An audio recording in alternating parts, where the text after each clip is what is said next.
Well, to get a Southeast Asian spin on what might happen on track at Rio, we welcome former Singapore athlete UK Shyam. UK's 10.37 seconds for the 100 metres. Well, it was a record at the SEA Games that stood for many, many years, I think until or since 2001. A silver medal. And this gentleman also has a double degree in philosophy and political science. UK, welcome along. Hi. Welcome to Central. Good for you. Thanks for to having have you here. We're going to talk about the marquee event, of course. Yeah. It's the 100 metres of Rio. It's Bolt against Gatlin. Who's got this? Wow. Okay. It's I guess Bolt is he's the favorite because he's like won so many times. He holds the world record. So I think the only way that Gatlin can win is if Gatlin doesn't make the slightest mistake. So it has to be a perfect race. It has to be a perfect race, like technically sound, not one step going wrong. And the funny thing is, like, what's a good indicator is what happened at last year's World Championships in Beijing. I think Gatlin lost to Bolt by 0.01. That's like 3 or 4 inches. Yeah. So I think it was a 979 and a 980, something like that. And I think Gatlin was going to win right up until the last 2 or 3 steps where he was like trying a bit too hard and lost his coordination, and then Bolt just edged out. So it's going to be really, really exciting.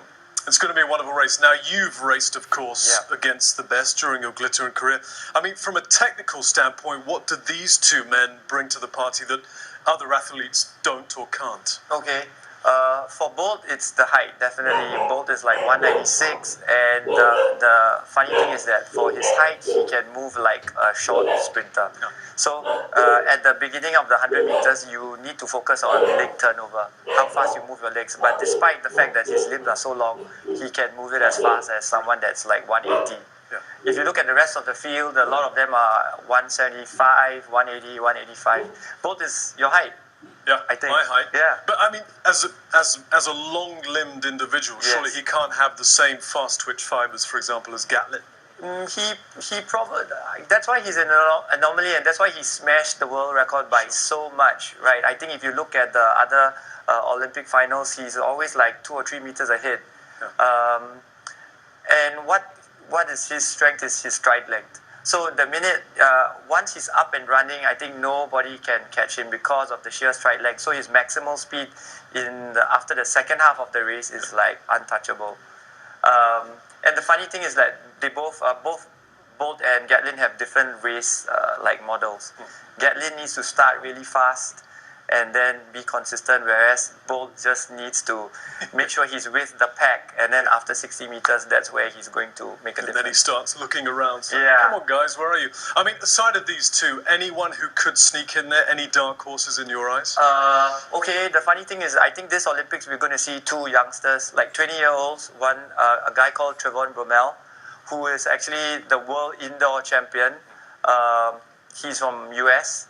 And in the World Champs last year, he was third with another guy, Andre Di Grassi, from Canada, another 20-year-old, and they both ran 988. Wow! So these 2 youngsters I'm definitely thinking they're going to be in the final.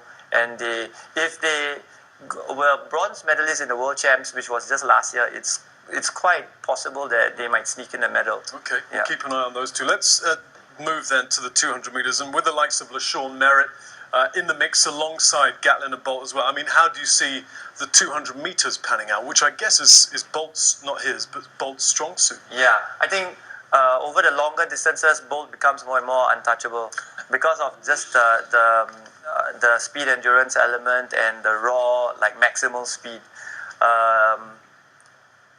I don't think anyone will be close to Bolt for the 200. For the 100, yes, probably Gatlin. But what's interesting is LaShawn Merritt coming from the 400, and a 400 runner has that, like, generally tends to be stronger in the speed endurance aspect. So we're going to be certain that he's never going to fade away at the last 50 meters of the race. So you might see LaShawn Merritt like maybe get a silver. Can the great man do the triple-triple, you think, with 100 metres, 200 metres, and 4x100 metres relay again? Okay, that's going to be tough because the relay depends on the other 3 runners, right? And I don't know in an Olympic final whether someone's going to drop the baton. I mean, hopefully not. And another thing is that the US relay team is going to be really strong this year. So you might see an upset in the relay, but for the 100 and 200, probably Bolt's going to get it, but not by such a big margin as in the other Olympics. Okay, let's have a quick look at the 400 metres as well, with the likes of Wade van Niekerk, LaShawn Merritt, who you've mentioned already, Karani James, going under 43.8 seconds, a time that apparently, we've done the stats, that would have won them each a gold medal in previous meets. What do you make of the 400 metres then? Wow, it's going to be really exciting. And the funny thing is, this Van Niekerk is the first man in history to have run under 10 seconds for the 100, under 20 for the 200, and then under 44. So I think he's like an exceptional athlete. He might actually win it. I think it's going to be a toss-up between LaShawn Merritt and Van Niekerk. Okay, quickly to the 4x100 metres relay. We've touched on it already.